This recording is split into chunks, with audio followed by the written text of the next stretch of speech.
Hi guys, मेरा नाम है Sahil and welcome back to learn with Sahil. आज की क्लास में हम लोग बहुत इंपॉर्टेंट हेल्पिंग वर्ब के ग्रुप्स के बारे में पढ़ेंगे। पिछली क्लास में मैंने आपको ये बताया था कि दो तरह के वर्ब्स होते हैं, एक होता है हेल्पिंग वर्ब्स और एक होते हैं मेन वर्ब्स।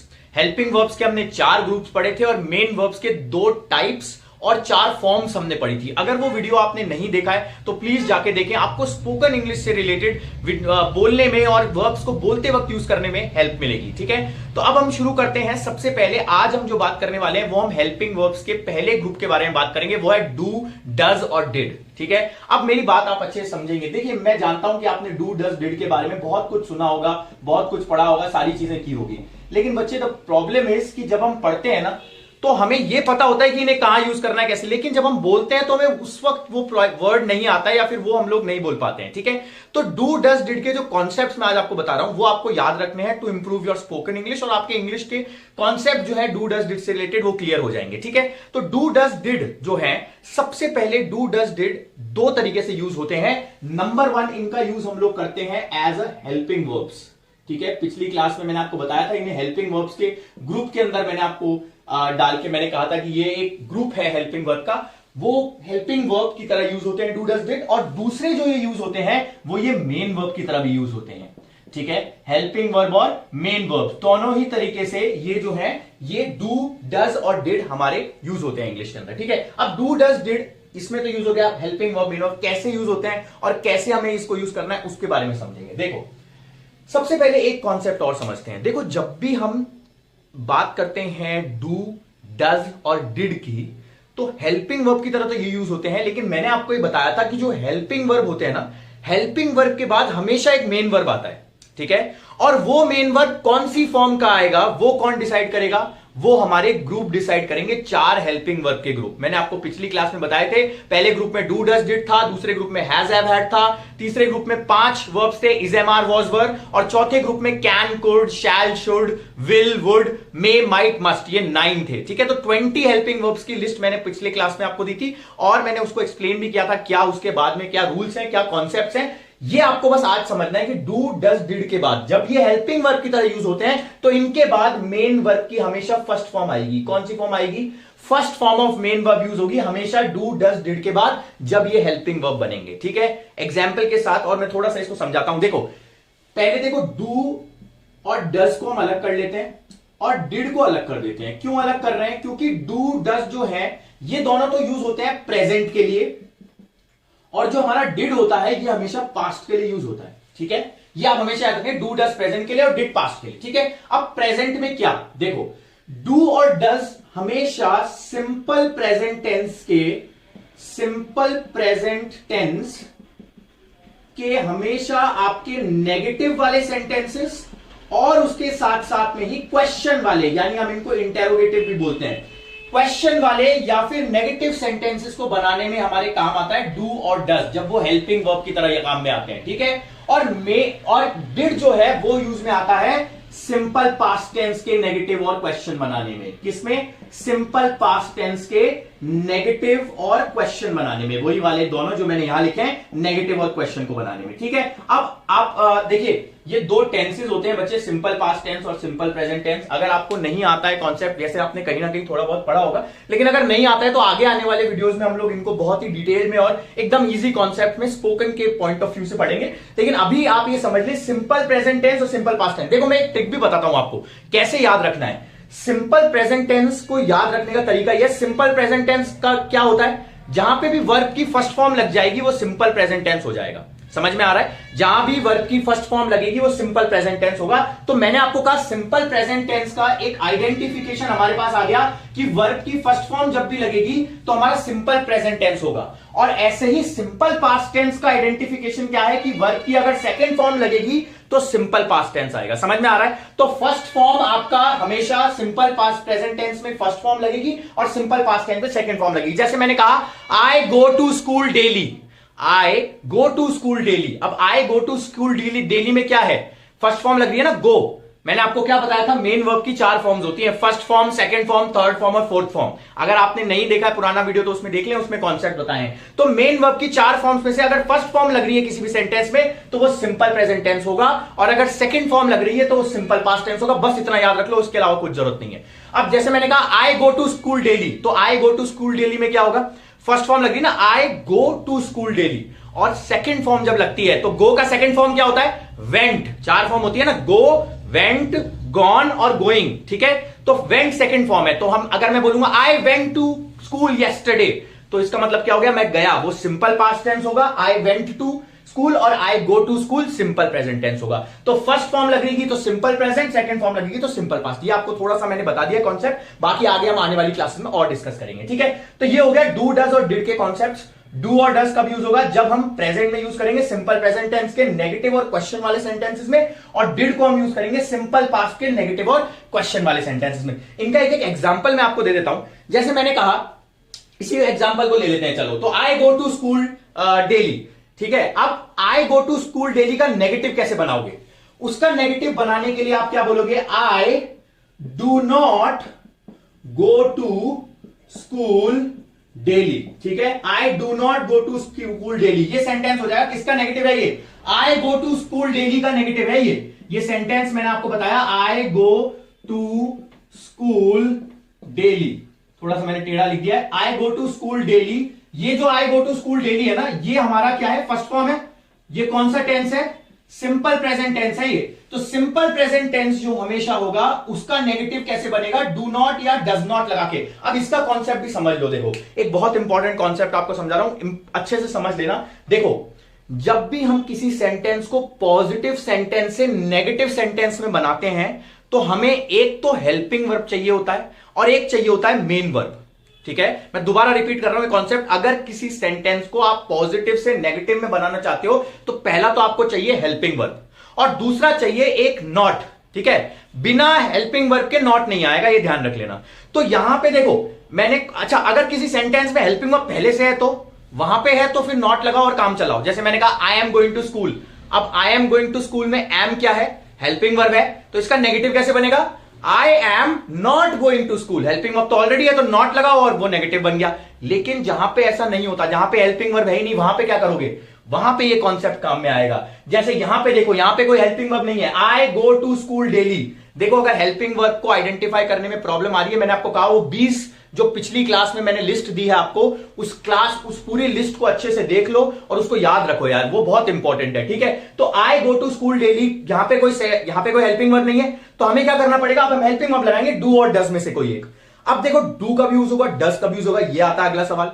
तो देखो डू जो होता है ना, वो यूज होता है आपका हमेशा प्लूरल के अंदर, यानी अगर हमारा सब्जेक्ट प्लूरल है तो डू यूज होगा, और अगर सब्जेक्ट सिंगुलर है तो डज यूज होगा। समझ में आ रहा है, अगर आपका डू जो है वो तब यूज होगा जब सब्जेक्ट आपका प्लूरल है, और डज यूज होगा जब आपका सब्जेक्ट सिंगुलर है। तो ये आपको कॉन्सेप्ट समझना है, समझ में आ रहा है, प्लूरल और सिंगुलर, ये दो चीजें मेरे को लगता है आपको क्लियर हो गई होंगी। ये दो कॉन्सेप्ट आपको समझना है, डू कब यूज होता है और डज कब यूज होता है, ठीक है। तो डू का कॉन्सेप्ट समझ में आ गया, डज का कॉन्सेप्ट समझ में आ गया। अब यहां पे देखो, यहां पे आई जो है वो क्या होता है, देखो आई को हम प्रेजेंट में प्लूरल की तरह ट्रीट करते हैं, इसीलिए यहां पे डू लगा रहे हैं। अगर मान लो अपने सब्जेक्ट चेंज करके ही कर दिया, he goes to school daily, he goes, अब वहां पे गोज क्यों हो जाएगा बच्चे, वो भी एक छोटा सा कॉन्सेप्ट ये है कि ही जब सिंगुलर आता है ना तो एस लग जाता है उसमें, he goes to school daily, ठीक है, he goes to school daily. तो उसका नेगेटिव ये मैं आगे टेंसेस में आपको और क्लियर अच्छे से बताऊंगा, अभी आप ये समझ ले। नेगेटिव अगर सिंगुलर है तो डज आएगा और प्लूरल है तो डू आएगा, समझ में आ गया। यहां पे आई डू नॉट हो गया, अब जैसे मैंने कहा ही, तो ही के साथ क्या लगाओगे, he does not go to school, ठीक है, बाकी सेम सेंटेंस आ जाएगा, समझ में आ रहा है। तो ये हमारा हो गया डज और डू का कॉन्सेप्ट। डिड जो है उसमें कोई टेंशन नहीं है, डिड में ये है कि भाई पास्ट में क्या होता है, चाहे सिंगुलर प्लूरल कोई दिक्कत नहीं है, डिड लगा के काम चलाओ। तो जैसे मैंने कहा कि आई वेंट टू स्कूल, अब सेंटेंस मैंने क्या बनाया, I went to school yesterday, I went to school yesterday, मान लो ये सेंटेंस है। इस सेंटेंस का नेगेटिव कैसे बनेगा, इस सेंटेंस का नेगेटिव बनेगा आई डिड नॉट, और डिड नॉट को हम डिडंट लिख देते हैं, डिडंट, ठीक है। ऐसे यहां पे भी डज नॉट लिख देते हैं और डू नॉट लिख देते हैं, ठीक है। कॉन्ट्रैक्टेड फॉर्म यूज करते हैं स्पोकन इंग्लिश में। आई डिड नॉट, आई डिडंट अब यहां पे एक चीज मैंने पिछली क्लास में आपको बताया था कि देखो यहां पे मैंने अभी आपको क्या बताया था इस कॉन्सेप्ट इस क्लास से पहले भी कि हेल्पिंग वर्ब जब do does did helping verb की तरह यूज होंगे तब उसके बाद मेन वर्ब की फर्स्ट फॉर्म आएगी। यहां पे अब डिड नॉट के बाद में आप वेंट नहीं लगा सकते क्योंकि वेंट है सेकंड फॉर्म, हमें लगानी है फर्स्ट फॉर्म। तो यहां पे सेंटेंस क्या बनेगा, I did not go to school yesterday. ठीक है, ये सेंटेंस बनेगा, वेंट नहीं बनेगा। ये बार बार मैं बता रहा हूं, मैक्सिमम लोग ये दिक्कत करते हैं क्योंकि डिड हम लगा देते हैं, डिड का हमें लगता है पास्ट है और पास्ट में हमेशा सेकंड फॉर्म लगती है, तो हम हमेशा क्या बोलते हैं, I did not went to school. ये बहुत बार ऐसा आप लोग गलती कर देते हैं, तो प्लीज इसको ध्यान रखिए। डू डज डिड के बाद वर्ब की फर्स्ट फॉर्म आएगी। ये यूनिवर्सल रूल है इंग्लिश का। ठीक है, यूनिवर्सल रूल का मतलब है ये कभी ब्रेक नहीं होगा। ये रूल समझ में आ रहा है? I hope everybody is getting my point whatever I am teaching. Alright, so ये हो गया आपका हेल्पिंग वर्ब से रिलेटेड डू डज और डिड में। अच्छा, मैंने आपको कहा था नेगेटिव सेंटेंस बन रहा है तब भी लगता है, क्वेश्चन वाले में भी। क्वेश्चन वाले का एक एग्जांपल ले लेते हैं। जैसे मैंने कहा क्या आपको इंग्लिश पसंद है? तो अब मैंने आपसे सवाल पूछा, ठीक है, प्रेजेंट सिंपल टेंस का सवाल है ये, डू यू लाइक इंग्लिश? आप कैसे बोलोगे डू यू लाइक इंग्लिश? तो जब आप सवाल बना रहे हो तब भी आप डू डज का यूज करोगे प्रेजेंट सिंपल टेंस में, और पास्ट के अंदर पास्ट सिंपल टेंस में डिड का यूज करोगे। इसी सेंटेंस को सवाल में बना लेते हैं ना, I do not go to school. इसका सवाल कैसे बनेगा? देख, सेंटेंस क्या था, मैं स्कूल जाता हूं। नेगेटिव क्या था, मैं स्कूल नहीं जाता हूं। तो वो क्या हो गया, I do not go to school. और इसके बाद में सवाल कैसे बनेगा, क्या मैं स्कूल जाता हूं? तो क्या करोगे, डू को उठाओ और डू को उठा के सब्जेक्ट के आगे ले आओ। सवाल बनाने के लिए इंपॉर्टेंट टिप बता रहा हूं, हमेशा सवाल जब भी बनता है ना, whenever we are making a question sentence और इंटेरोगेटिव सेंटेंस, इंटेरोगेटिव सेंटेंसेस भी बोलते हैं हम इनको, तो इंटेरोगेटिव सेंटेंसेस बनाते वक्त, क्वेश्चन सेंटेंस बनाते वक्त हेल्पिंग वर्ब जो होता है वो सब्जेक्ट से पहले आ जाता है। बस ये कॉन्सेप्ट हमेशा याद रखना। ठीक है, तो एक कॉन्सेप्ट मैंने आपको बताया नेगेटिव कैसे बनता है, नॉट लग के और हेल्पिंग वर्ब लग के, और एक कॉन्सेप्ट बताया मैंने आपको कि सवाल कैसे बनता है। ठीक है, तो ये तो हो गया इसका सवाल। अब अगर आपको इसका सवाल बनाना है, ठीक है, मान लो इसका सवाल बनाना है, I went to school yesterday. इसका नेगेटिव कैसे बनाया था, I did not go to school. सवाल में क्या करना है, मैंने आपको क्या कहा था, हेल्पिंग वर्ब को उठा के आगे ले आओ। नेगेटिव वाले सेंटेंस के अंदर से हेल्पिंग वर्ब को उठाओ, नॉट को तो हटाना ही है, नॉट को तो वहां पे भी हटाना है बेटा, नॉट मत लगाते रहना। ठीक है, हेल्पिंग वर्ब को उठा के सब्जेक्ट के आगे ले आओ। Did I go to school yesterday, क्या मैं स्कूल गया था यस्टरडे? ये हमारा सेंटेंस हो जाएगा क्वेश्चन वाला। ठीक है, तो डू डज और डिड इनका use as a helping verb, ये सारे कॉन्सेप्ट्स हैं, इनके अलावा कोई कॉन्सेप्ट आपको याद नहीं रखना है। ठीक है, ये ध्यान रखिए। ऑलराइट, चलिए अब बात करते हैं कि डू डज डिड को हम मेन वर्ब की तरह कैसे यूज करेंगे। ठीक है, अच्छा, थोड़ा सा स्क्रीन में प्रॉब्लम थी, वो उधर का पार्ट नहीं आ रहा था, तो स्क्रीन वापस से एडजस्ट की गई है। और अब आप एक बार स्क्रीनशॉट अगर इस चीज का लेना चाहें कि डू डज डिड को हम एज अ हेल्पिंग वर्ब कैसे यूज करते हैं, तो यही सारे कॉन्सेप्ट्स हैं जो आपको याद रखने हैं। ठीक है, प्रेजेंट सिंपल टेंस में, पास्ट सिंपल टेंस में कैसे आइडेंटिफाई करना है, सारी चीजें मैंने आपको बता दी है, ये आपको याद रखना है। ठीक है, अब आ जाते हैं, अब थोड़ा सा बात करते हैं एज अ मेन वर्ब की तरह कब यूज करेंगे और कैसे यूज करेंगे। ठीक है, देखो जब हम बात करते हैं मेन वर्ब की, एक चीज आप समझ लें, किसी भी सेंटेंस में अगर हेल्पिंग वर्ब, अगर मेन वर्ब नहीं है तो हेल्पिंग वर्ब भी मेन वर्ब बन जाएगा। समझ में आ रहा है? ये आप एक छोटी सी चीज याद रखें, किसी भी सेंटेंस में अगर मेन वर्ब नहीं आ रहा है तो हेल्पिंग वर्ब भी मेन वर्ब बन जाएगा। ठीक है, इसका क्या एग्जांपल है, जैसे देखो डू डज डिड। अब मैंने आपको एक चीज बताई थी पिछली क्लास में कि जब भी कोई मेन वर्ब होगा, चाहे वो इरेगुलर हो चाहे इरेगुलर हो, उसकी 4 फॉर्म्स होंगी। ठीक है, तो अगर डू डज डिड ये मेन वर्ब बनते हैं तो इनकी भी 4 फॉर्म बनेंगी, तभी तो ये मेन वर्ब बनेंगे। तो इनकी 4 फॉर्म्स कौन कौन सी होती है, देखो फर्स्ट फॉर्म तो इसकी होती है डू और डज। ठीक है, डू और डज तो क्या होती है, फर्स्ट फॉर्म होती है। सेकेंड फॉर्म होती है हमारी डिड, थर्ड फॉर्म होती है डन, और फोर्थ फॉर्म हमेशा मैंने आपको बताया था आईएनजी वाली होती है डूइंग। ठीक है, तो डू डज फर्स्ट फॉर्म होती है, डिड जो होती है सेकंड फॉर्म बनती है, डन थर्ड फॉर्म और डूइंग फोर्थ फॉर्म। जब डू डज डिड का ग्रुप मेन वर्ब बनता है तो ये उनकी 4 फॉर्म्स बनती हैं। ठीक है, ये आपको ध्यान रखना है। क्लियर? अब क्या करना है, देखो do does did again same concept है। अगर आप पास्ट की बात करोगे तो डिड का यूज होगा।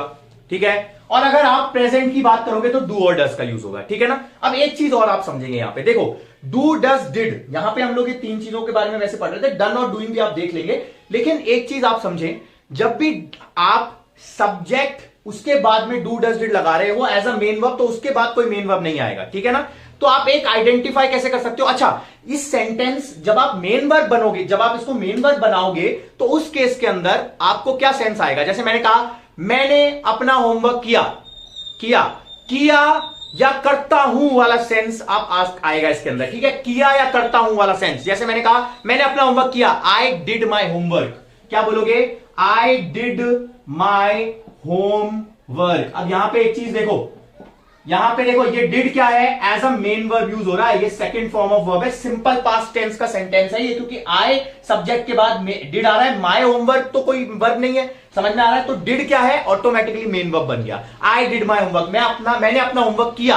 अब इसी में अगर मैं बोलना चाहता हूं मैं अपना होमवर्क करता हूं, तो क्या बोलोगे? फिर आप इसमें से डू डज लगाओगे, क्योंकि प्रेजेंट की बात हो रही है। तो आई डू माई होमवर्क, ठीक है। अगर मैंने आपको बताया था डू और डज में क्या डिफरेंस है, डू प्लूरल के लिए, डज सिंगुलर के लिए। अगर आई की जगह मैंने ही कर दिया तो ही डज हिज होमवर्क हो जाएगा। समझ में आ रहा है? बस इतना कॉन्सेप्ट मेन वर्ब्स का डू डज डिड का है, और इतना ही कॉन्सेप्ट आपका हेल्पिंग वर्ब्स का है। इसके अलावा डू डज डिड आपको इससे ज्यादा जानने की जरूरत नहीं है, इससे ज्यादा डीप में ना जाएं। जो भी आपको मैं बता रहा हूं वो आपके स्पोकन इंग्लिश के लिए बहुत काम में आएगा, क्योंकि जितना ज्यादा कॉन्सेप्ट क्लियर रहेगा ना, और शॉर्ट में, और जो काम का है वो क्लियर रहेगा, तो ऑटोमेटिकली आपको बोलते वक्त कॉन्फिडेंस फील होगा और जल्दी से अपना थॉट प्रोसेस डेवलप कर पाएंगे, ठीक है। अच्छा, एक एक्टिविटी लास्ट में थोड़ा सा और बता देता हूं। देखो, एक्टिविटी अगर आप करोगे, मैंने आपको पिछली क्लास में थोड़ा सा बताया था, ऑब्जर्वेशन की एक्टिविटी आप करो। ऑब्जर्वेशन टेक्निक है जो मैं आपसे शेयर कर रहा हूं।